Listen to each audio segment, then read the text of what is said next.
See you on the other side.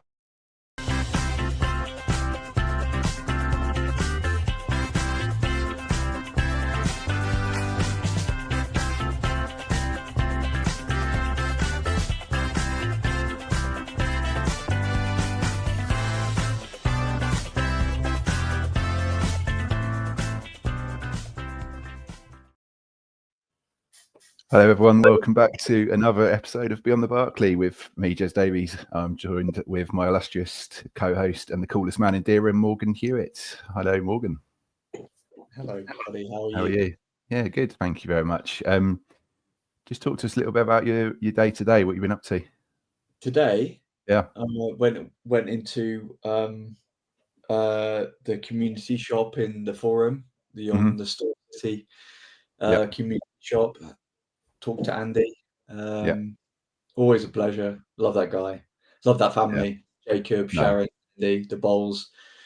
Great. What they do for the community. I know I know this is a bit of a plug, but you know, they're fantastic. What they do for the community and the CSF Community Sports Foundation is incredible. So anyway, that's what I did today. For the most part, I went into the Bridewell Museum and tried to drum up a little bit of an interest to get us a birthday party room or something. Yeah, lovely. No, yeah, good to hear, and pleased you've had a good day. Ady, once again, welcome onto the pod. Thank you so much for coming on again. How are you, sir? Evening, gentlemen. I'm all well. Yeah, less eventful day for me. I've been trying to kind of fathom out how you can fit 40 kilograms of women's makeup into a 23 kilogram suitcase. That doesn't work, so I've had to try again. Where you? So holiday packing. Is that for you? Yes, for me. Yeah, all mine. Ady, where you flying from? We're flying from Heathrow on Friday. Well, best of luck. I hope you have a safe. Are you driving down? Are you getting the train? No, going to drive down tomorrow. Okay. Stay overnight and then an early flight. I'll have a wonderful holiday. I hope it all goes well. Danny, welcome on board. Thank you so much for coming on. You're welcome. Thanks for having me. No, not at all. It's been an absolute pleasure, and I think it would be really good if you could just introduce yourself and just talk to us a little bit about why you're here tonight. Yeah, sure, absolutely. So, Danny, Norwich fan, but I'm sort of here about that tonight. But also, I'm now part of a men's mental health movement group called Say It Lad. We've recently just been on the BBC. It's been a bit of a mental couple of weeks, TV, radio, and it is really around an anonymous space for men. Men's mental health. I think probably maybe everybody on this call has been affected with it and had their own struggles. But Johnny, who can't be here tonight, launched Say It Lad probably 3 months ago, and it is all around the anonymous voice notes for men. And we decided to do it like that purely because we had been through the system with the NHS and things like that. The wait times were huge, but we just wanted a space where somebody could take 2 minutes to visit, to leave their thoughts, to listen to other people that have gone through grief, loneliness, all these different things, anxiety. And the people we're trying to aim at is people like us, people that go to football, people that have struggled probably pre-season with loneliness, because I think for a lot of football fans, it's like an extended family. It's part of their social life. I struggle sometimes when there's no football on a Saturday. I don't want to go around B&Q, things like that. That is a real release for me. And it's moving well. We now got on Facebook, we've got, I think, over 1,000 followers now on there. Wow. Instagram is kicking off. Give it a follow at Say It Lad. Also sayitlad.com, where you can visit the wall and there is all the voice notes. But it's just going from strength to strength. We're getting people reach out to us all the time that want to work with us. And more importantly, we're now getting a huge amount of voice notes. After last week, we've had them from as far away as Cambodia. Wow. Which is amazing. The word is spreading. No, that's brilliant. I mean, just so obviously touch upon how it works. So someone can, if they feel like they're struggling a little bit, they can go on and leave an anonymous voice note, and it's the idea there that them sort of vocalizing it they then feel better because they've shared that with other people that have like-minded. Is that a fair comment? Absolutely fair comment. I mean, just to give you an idea, Johnny set it up. I've worked with Johnny for 7 years. He was badgering me to do a voice note. I put it off for a couple of days. Person. I thought, you know what, I'm going to do it because mental health, I think, is something that is close to my heart because I've been through it and I've seen people struggle with it. I left the voice note and it was like a weight was completely lifted off my shoulders, and it felt like someone was listening. It wasn't as scripted as going through a wellbeing service. That they're fantastic, they're amazing at what they do, the wait times and stuff like that. This felt really quite personal. I was talking for a good 2-3 minutes around the struggles of not having anyone. There is people to talk to, but I think when people ask you to talk, you don't take them up on it, do you? We're men, we're masculine. There's a massive thing about men being strong. You know, it's just the way that society portrays all of us, that we carry the family on our shoulders. We're men and stuff like that. But for me, it was just the biggest weight off my shoulders. The really powerful thing as well is that I then started to listen to other people that have left them. And when you do that, it sort of hits a chord of that I'm not the only one feeling like that. More people are feeling exactly how I'm feeling. Hearing how they've coped with stuff, hearing what triggers them, it makes you feel just that you're not alone. And I think that the good thing about our website is there's no sign-ups, there's no fees. It is completely anonymous. Yeah. You do not have to worry about putting something forward. Nothing will ever be released.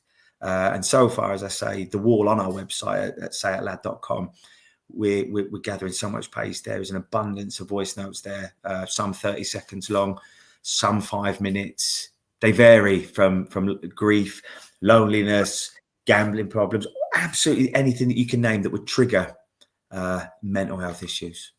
That's brilliant. I think, Morgan, if you'd just like to perhaps, I'm going to ask you a question relating to yourself. I mean, you do something, and if you're happy to share this, please, we can delete it if not. But obviously you've been through a struggle, haven't you, for the last couple of years, and have gone down the route of counselling. I mean, look, that's not, I mean, I think let's not beat around the bush.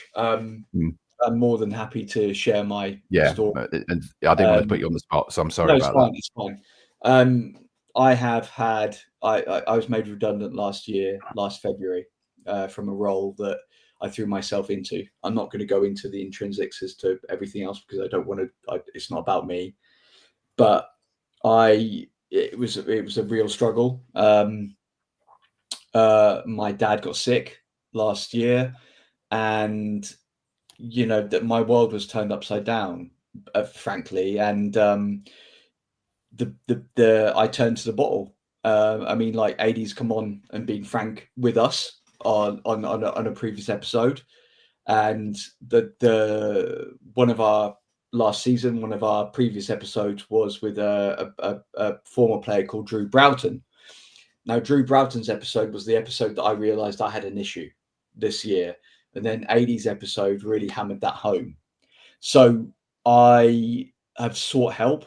I've sought through the NHS and through just talking to my mum. I mean, like, I didn't do that. I was like, you know what? Like, I've done this for all of my life. I've been solid. I've been on my own. I can just make this through. And that hasn't worked. It hasn't worked. And then, you know, I had a bit of a breakdown this year, to be quite honest.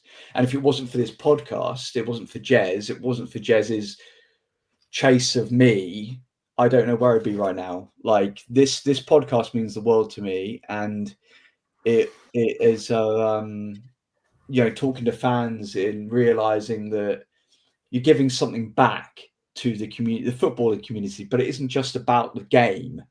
we talked to Ian Thornton the other day of the Community Sports Foundation. It isn't just about the game on the pitch. It's about everything that sits alongside that, the community, giving back, former players, charity.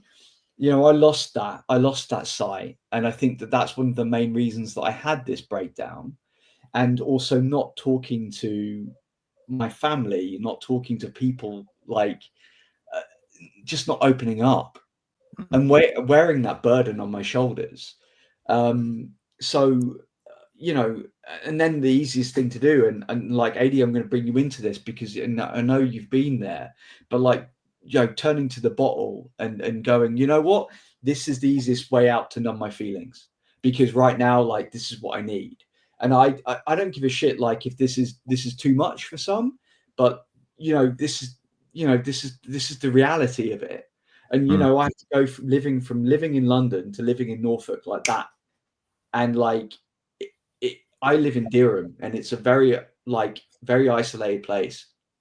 And to go from that to that and having to deal with all of that, it's been crazy. And I know that it's, again, like I said, I'm just being candid, because there's no point in pretending otherwise, because if you don't open up, if you don't admit this stuff, it can consume you. Yeah, no, 100%. Morgan, I think you said you was perhaps going to ask Ady a question.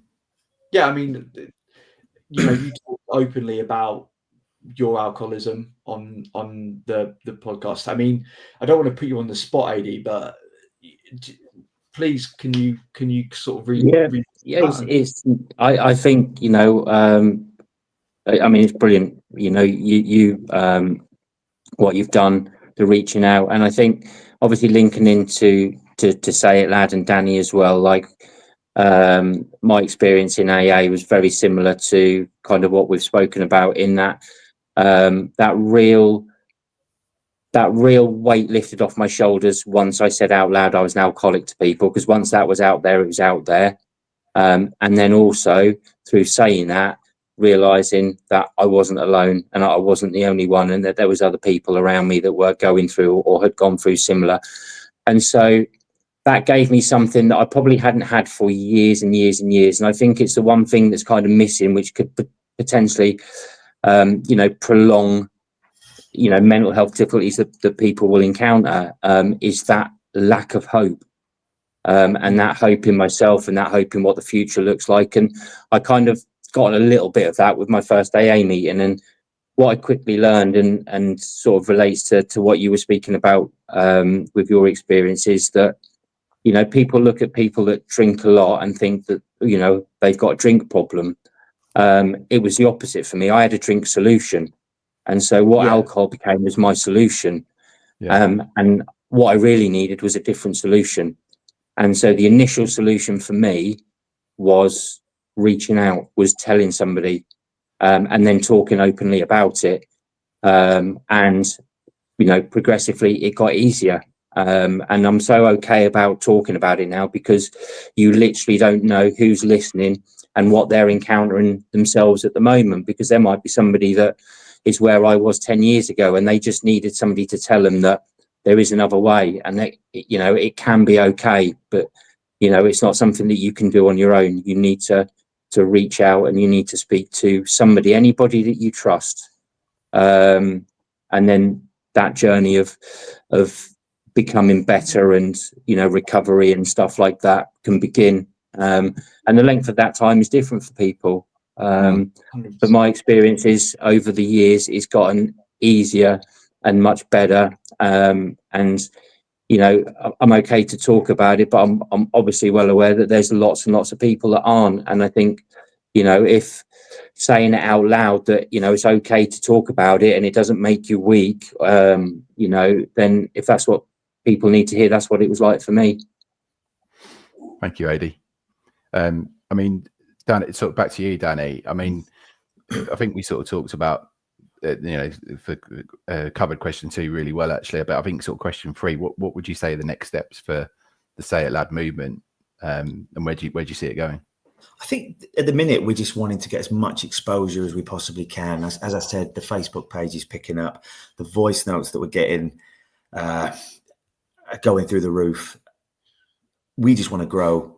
We want to grow on such a scale that we eventually get outside of Norfolk. But what better place to start than where you live? Influencing and helping the community around you. I think in the longer term, definitely getting into the football club. Might be a couple of things happening around that. If we can get in there, who knows? But our target audience are lads like us, lads that will sit or stand in the Barclay. People that'll be up in the commentary box. Do you know what I mean? Like Coote, it's that football fan, them 27,000 people that go into a game every week. We saw it with the mental health video, didn't we? That Norwich released went viral. And it's that was a massive trigger in sort of us thinking, let's do something. Because we've all been in that position, haven't we? You can wear a smile. The football is your release. And it's for people that, when they haven't got that release, what do? Do they turn to the bottle? Do they turn to drugs? Are they sitting at home with nobody to talk to? And we just want to grow. We're not making a penny out of it. We just want it to grow. And if we help one person, two people, then it's been a success. That's fantastic. I mean, again, just to interject before Jez, moves on, but like when we spoke to Ian Thornton on the Community Sports Foundation, like we talked about, Norfolk is a very difficult place, I think, in terms of its geographical location, and it is out of the way. That doesn't matter what anyone says. Like, it's a blessing and a curse in a way, because it's such a big county, and there's so much space between towns, in the city of Norwich, that people can kind of get left, like, not left behind, but be kind of like isolated. Well, I think we often hear about things like levelling up, don't we, with the south and the north. I think you can look at our infrastructure needs. Think of things like railways. We're behind, aren't we? We're behind in a lot of different investments in the NHS and stuff like that. We are out on a whim. It does have its pluses, don't get me wrong, but we are sort of cast aside a little bit. And I think, exactly. And I've had this conversation about, if you don't so I haven't driven in 20 years. I haven't needed to. I lived in London, so when I came back here, you have to drive, and there's no infrastructure in Norfolk. There's no rail network. There was. Now it's become something of a vanity project for certain individuals to why isn't there a link between Durham and Wymondham like there used to be? Isn't that going to alleviate? I know it's not a political, and I don't want to get into that, but we are in this county, we are out there, and there needs to be more. Like what you're doing, Danny, is incredible. It's so important for men who are out isolated in this county to have something to go to. The football club is incredible. The CSF is incredible. What they do is incredible. Like, the club is the biggest club for miles around. That I don't care what anyone says. Probably bigger than Ipswich has been, but the county itself, it needs to get better at those outreach programs. And you're on the cusp of this, and you can tell I'm passionate about it, because of my experience the last 18 months has been dreadful. And I don't want anyone else to go through that same experience that I have. And a shout out to on this podcast episode, Durham Cancer Care, who have been incredible to me and supporting me through a really difficult time. So anyway, I think you're right. I think just talking helps. I think you can tell by the way that you talk that it's something you're passionate about, and already just touching on things that you've spoken about. I've been through redundancy. My mother was ill before she passed away. I've struggled with various things, and I can relate to things that you're saying. There's hundreds of people that would also be able to relate to that. And that is the power of these voice notes that we're having left. Yeah, no, it is. And I think as well as it, I guess my question to you is there a what's the word I'm looking for here? Like a way that you can kind of reach out to people. Say you get a particularly I'm going to use the word bad, but say you get a really bad voice note and you can tell someone really, really needs help. Is there a way that you can sort of go, I think we should really get in touch with them and offer them some support? Absolutely, yeah. So it is all done anonymous. If anonymous, I can't even talk. Sorry, right. It's all done anonymous. The voice notes come through to Johnny and myself. You know, we don't know who the people are. It's complete. I keep saying it's completely anonymous. I will stress that point. Now, we've listened to a few that, you know, you do take upon yourself. You know, we're not counsellors. We're not trained. We aren't experts. I think if something like that happened, we would be facilitators. You know, we've been through a process ourselves, through therapy, through the wellbeing services, that we could signpost. You know what? We're not going to be able to totally help someone, but for that person, the interaction that we might have might set them on the right path, actually talking more and going down the right route. No, 100%. And I just had to apologise for it a second, because I had to plug my laptop in, which is why I disappeared for a little while.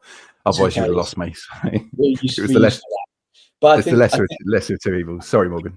But I think you're right. Like, it's the signposting that helps, and you know, you can't be expected to be that counsellor, or because you know you're not trained in that.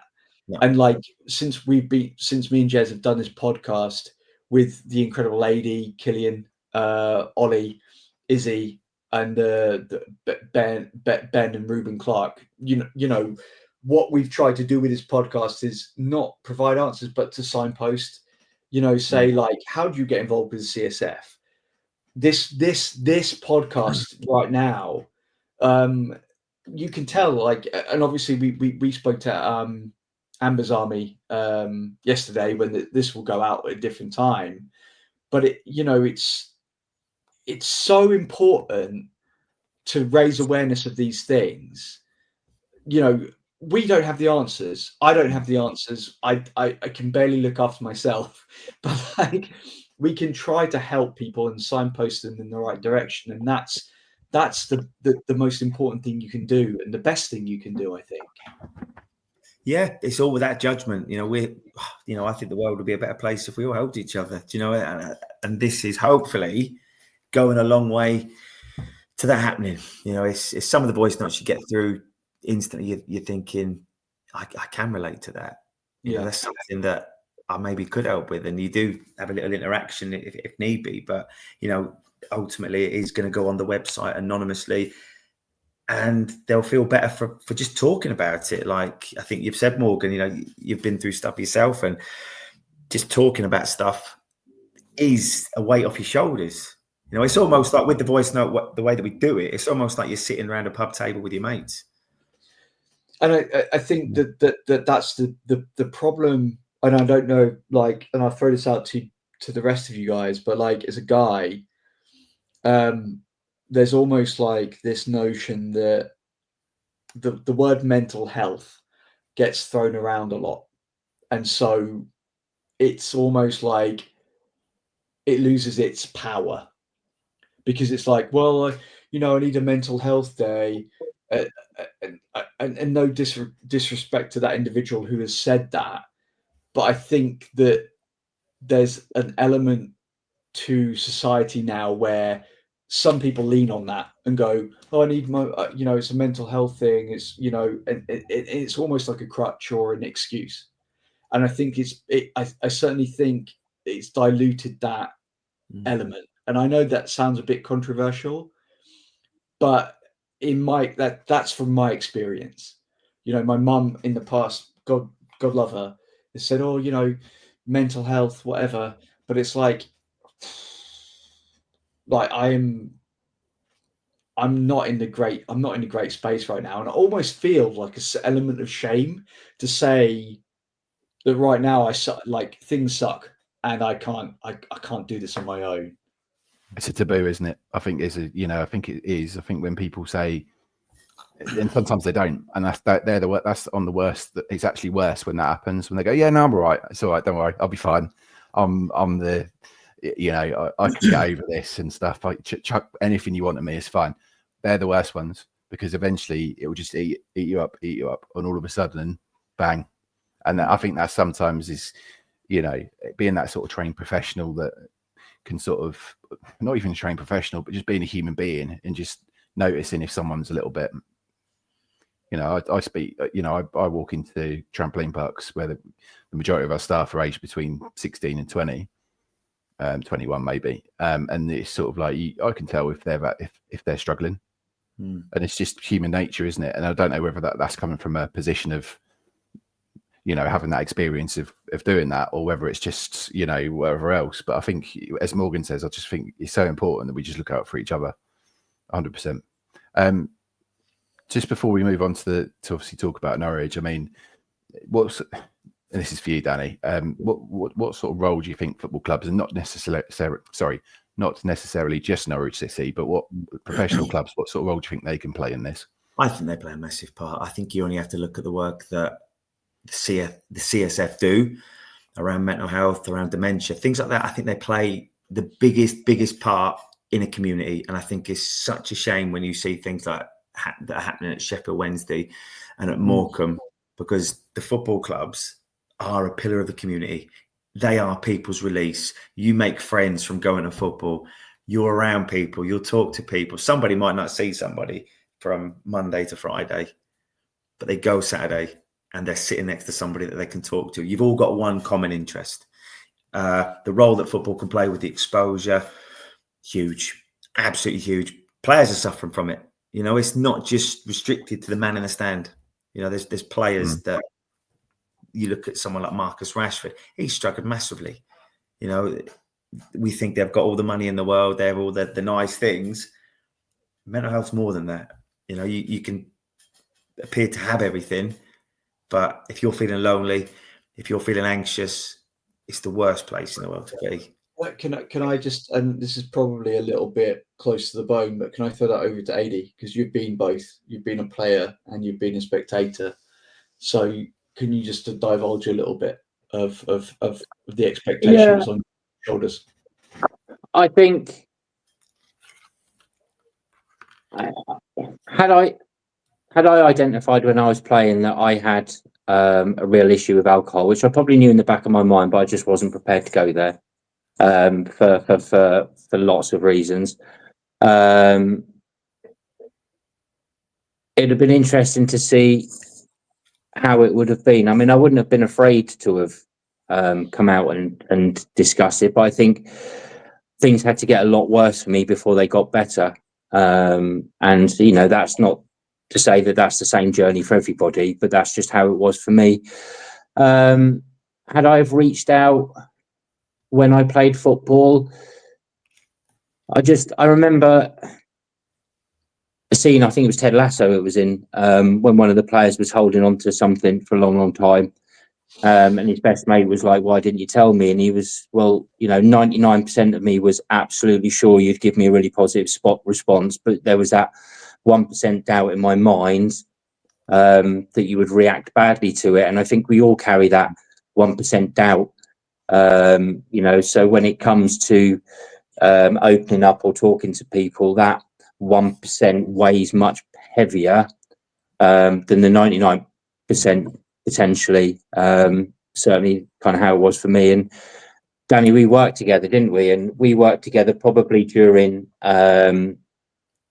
like one of my most difficult spells with drinking. And I would say that we were good mates. We got on well. We worked well together. We spoke every time we saw each other. You know, we'd in the canteen together talking about football and all things like that. Yeah. Would I have come to you and talked to you about struggles with drink? Absolutely not. Not because I didn't think you were a nice person or because I thought you would tell everybody, because I was too ashamed. I was too embarrassed. You know, I wanted to create this kind of image and persona for myself that avoided people seeing that side of me. And I think, you know, roll the clock forward 10 years and I was in a police cell. So that way, that approach for me didn't work, you know, and things only picked up for me, you know, when I was prepared to be honest with myself and the people around me and talk openly about, you know, what it was that was going on. And, you know, even now, there are really tricky days. And that's all it is. It's a tricky day. You know, it will pass, you know, I don't know when, but I just have to accept that that is part and parcel of life. You know, we have things that trip us up in the day. We have, you know, significant life events that will, you know, really test us. And now I know about Say It Lad, and I've got AA meetings and stuff like that. It's another, like a security blanket, if you like. You know, it will sit there in the background of my mind. I will know that it's there, and I wouldn't hesitate if ever I felt that I needed to pop on and to listen, and occasionally share as well, because it's not just about me and what I need at the time. It's about what other people's needs, and you know, sometimes what they need is somebody to go on there and tell him that it's not always going to be like this, and it doesn't have to be, and that there is a different way, and it will be okay. You know, that's not bragging or being kind of arrogant about the troubles. That's just giving somebody else hope that things can be okay. 100%. And at this point, whoever's watching this, and you know, all 5 of our viewers, Jez, but like, if they have any kind of challenges in that sense, then I highly recommend reaching out to Change, Grow, Live, or CGL, who are based in Norwich, because they are fantastic people who can give you the signposting that you need if you need any kind of like advice. Cool. I know Jez has had to just pop off and deal with something, so he'll be back. But yeah, just obviously talking about Say It Loud, Danny, but big Norwich fan, season to goal. They go to many games home and away. Yeah. I didn't know whether to do this now or at the end, but just sort of leading from Say It Loud on to Norwich and their prospects for the season. The whole premise of the website is to leave a voice note. If you could leave a voice note for this current Norwich squad going into the first game of the season Saturday, what would you be saying to them? Oh my God, it'll be different this year, wouldn't it, to what it was last year? But I think for me, I'm really, I'm incredibly optimistic. The message would be simple: give it your all. I think there was a perception last year that tools were down, manager lost the dressing room. Stick together. I mean, the videos that we're seeing on social media at the minute, there looks to be so much unity with Sarge in the middle of it. So I'm kidding myself that he's staying. But give it your all. Stick together. I think we've got a cracking squad, but beat Ipswich. Cool, yeah. Just that. Just as simple as that. I think it's the only thing at the minute we've got to cling on to in it. And it's been a tough few years watching them do well, and I just want that run to keep going. Yeah, I mean, I share your optimism, and one of the most optimistic fans. Even last season, I was trying to find something to be hopeful or optimistic about. I am going to balance that with just a little bit of skepticism. I just wondered what both your thoughts were on it. So there has been a lot of positivity around the place, and this togetherness and this spirit and stuff that we're seeing, which is brilliant. But we've got a new manager come in, we've got new players, we've got people vying for a starting position. Is that same hope, togetherness, team spirit, optimism going to still be there once he names his first squad and people start realising that they're not in his first 11? That's the sort of question I'd ask you. Yeah. I was just a thought. You're the ex-pro. You know the answer to the question already. Yeah. But just something to be thinking about. But it's hard. And we spoke about it on our last episode, didn't we? How difficult it is to keep everybody happy all at the same time. But you know, a little bit. It's a togetherness, isn't it? It's a group. It's you know, it's not about one individual. It's people are talking about a squad game now, don't they? The rotation. I think they're even trying to change the name of substitutes to finishers, aren't they? You know, I think everybody in that squad will play a part. I think you see a lot of graphics online with the strength in depth that we've got. We know last year the amount of injuries we had. Things can change overnight, can't it? You know, you might be third choice centre midfielder at one point. Next thing you know, you're on the bench and you're thrown in. You probably know what it's like, Ady, from that competitive element and how players can be, you know, poisonous potentially, how it goes. But I think everything I've seen from Manning would suggest that he's probably the opposite to the Hoff. That he is really good with people. Yeah. I mean, I'd agree. I've seen that. we did a this is going to come out after our season preview, and I was very much like everyone else, very optimistic, and I was very tentative. But that's because like labouring the point of after Christmas last season, how it went like that, and I was like, oh, we had massive churn in players. I'd love to be like, yeah, great, let's do this, everyone. And then that Topic video comes out, and it's like, he's flexing his muscles. Can you see that? And it's all very very cool. But then also the voice in the back of my head was like, do you remember that? Be afraid of the big bad wolf, and that's in the back of my head. And I'm like, all this might count for nothing. Come and leave a voice note. Come and leave a voice note on the site with your worries. But yeah, so I'm just like, well, let's see how it goes. It's going to be a slow start, I think. Who do you think is going to be? Sorry, I've obviously come in halfway through here, but who do you think is going to be a top performer for us next season, Danny? I think Sarge is the obvious one if we keep him in it. But for me, I'm really excited this year. I think about Cernach. Yeah. I think he looks as though he's been in the gym. Be interesting to see his biceps on it. Like, I think he's been eating a few steaks. Players bouncing off him in training videos. Scored a hell of a goal on Saturday. He does link up incredibly well with Sargent, so keeping him will be just massive. But for me, Cernach, with a bit of freedom and some more defensively minded players behind him, I think he could be fantastic this season. I mean, that's the thing, and he's given him the license to go and do what he's good at. And I mean, that he didn't really have that under Thorup, and he was adapting to the English game. Now he's, as you say, he's bulked up over the summer. I think he's got a little bit more of a, funny enough, we're talking about it, aren't we? But mentality, he seems to sort of come. It seems to be a little bit more switched on with it. And I agree with you. I think he's going to have a hell of a season.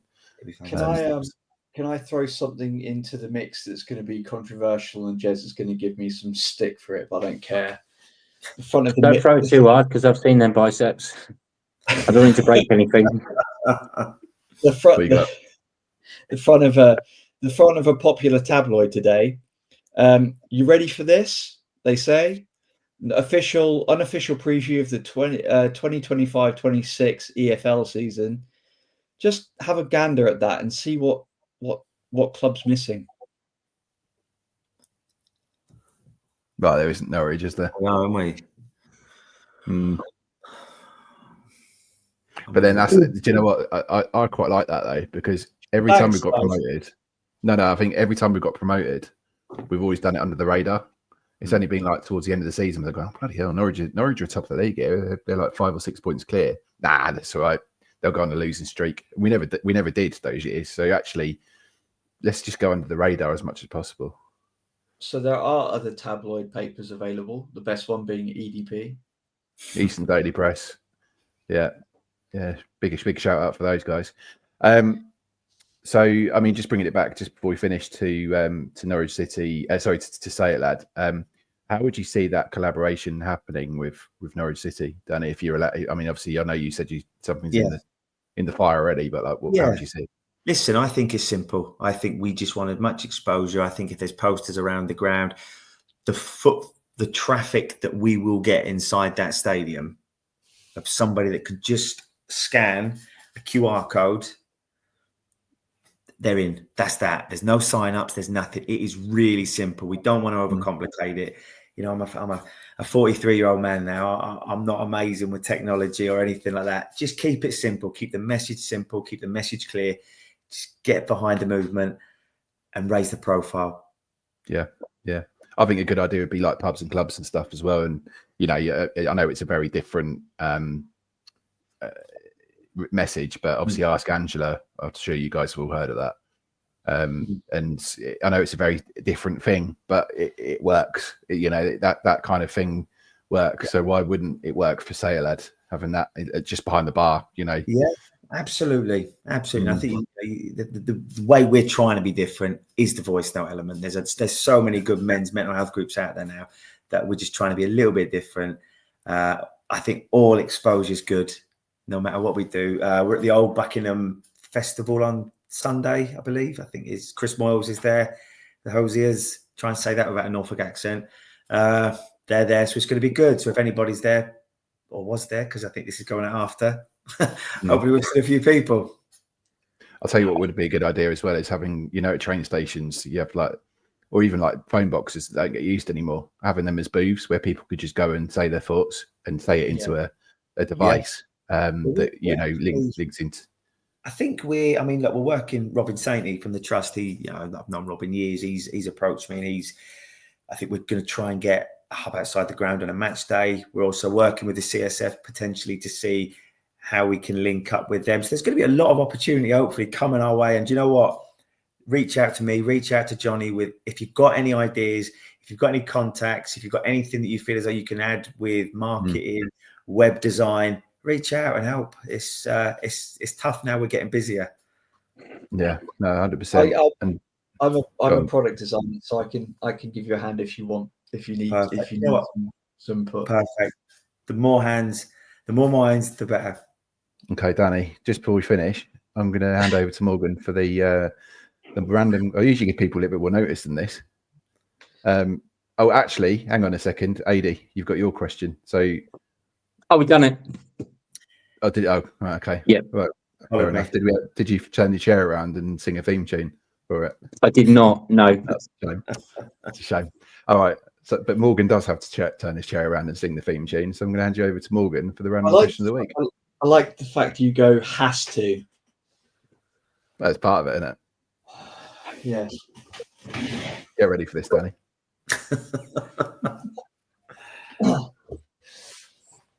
Random question of the week.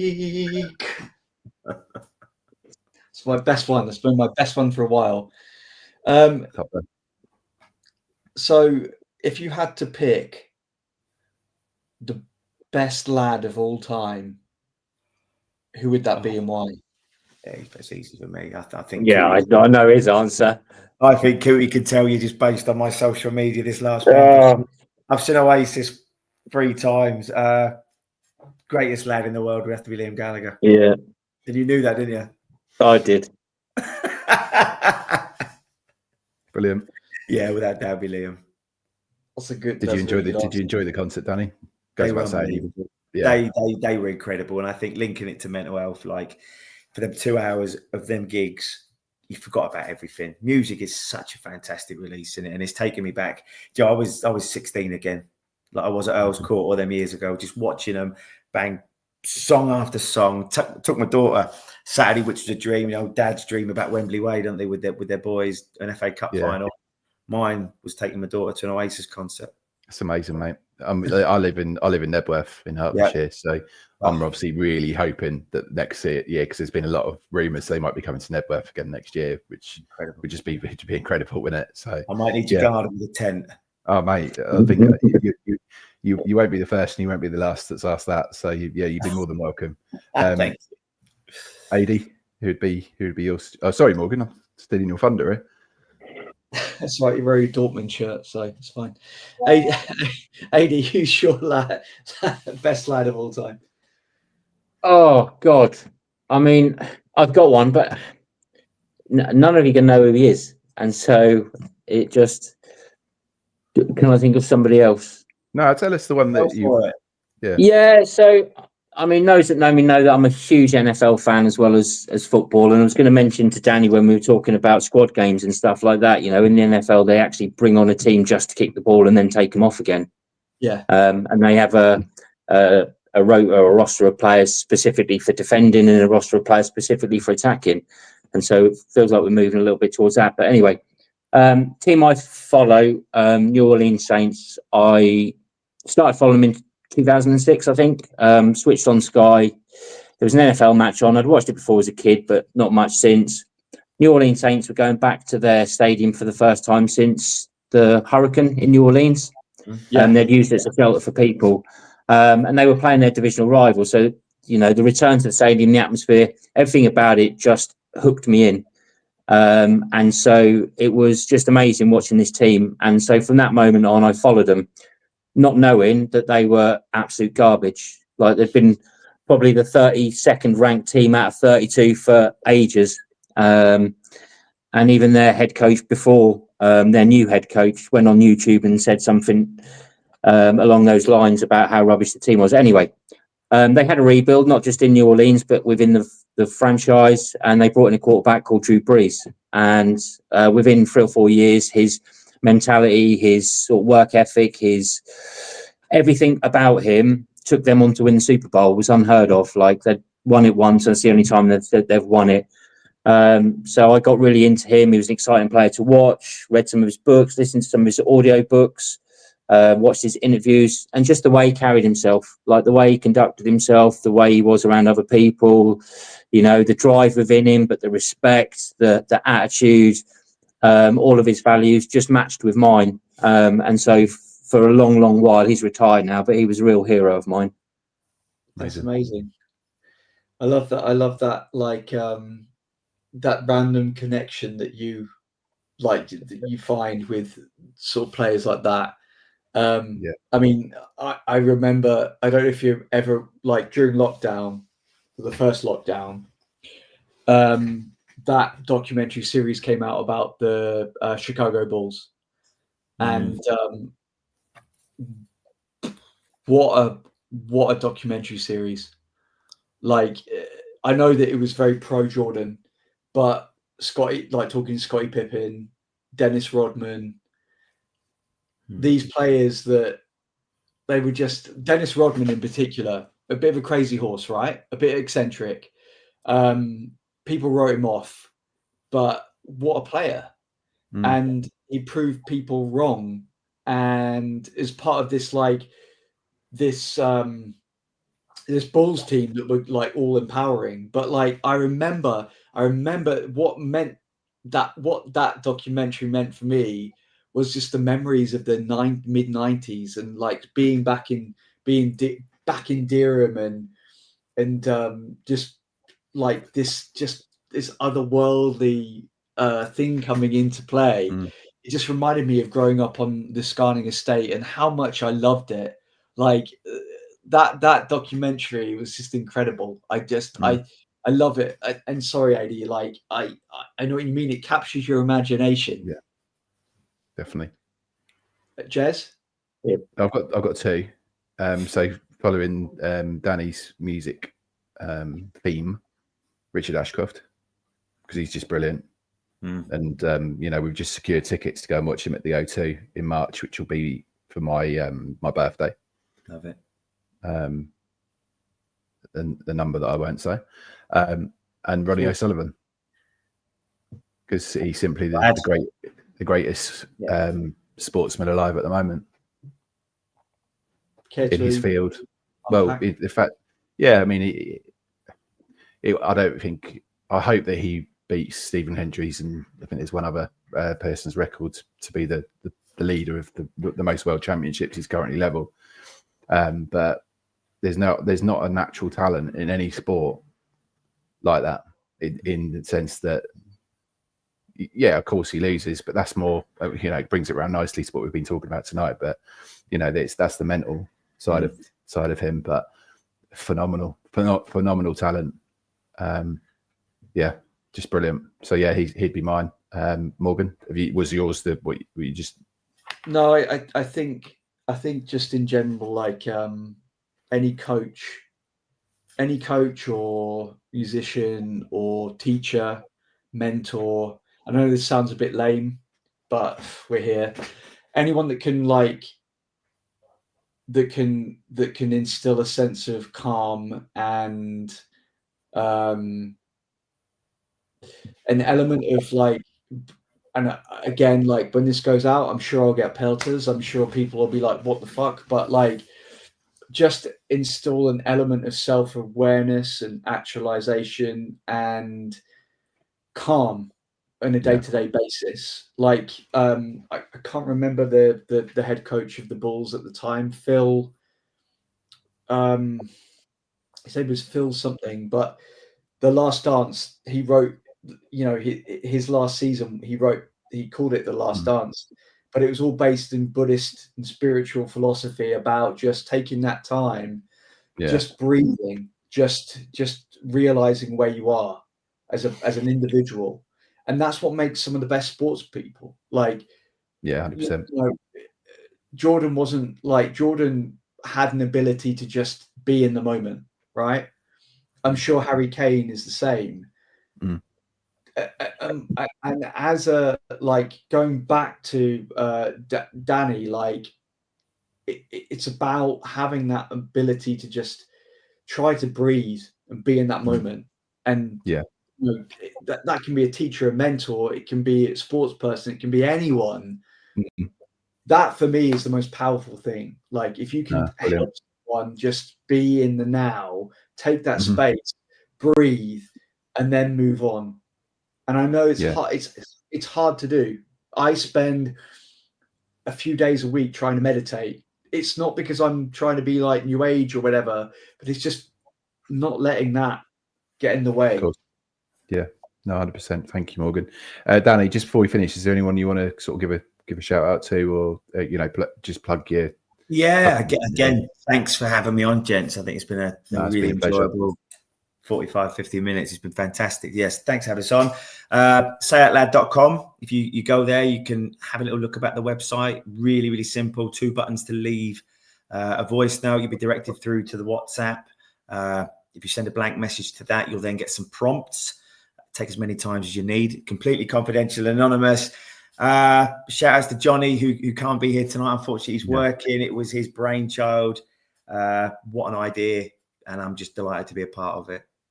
Thank you, Danny. And Morgan, Ady, thank you so much for sharing your stories as well. Thank you. Thanks, Danny, for coming on. No, that's absolutely fine. No, it's been really good, and you know we'll push this message as far and wide as we can for you as well. So brilliant. Yeah. So for everyone else listening, please do like and subscribe on our channel. And if you are interested in finding out a bit more about this podcast, we are on all of the social channels as well as all of the podcast channels as well. Thank you so much for listening. I've been Jez Davies. I've been Morgan Hewitt. I've been Ady. I'm Danny. Thanks, everyone. And this is the bit where there is a button for end recording, which I always forget to do. So here we go. Goodbye, everyone. Thank you so much. Much love.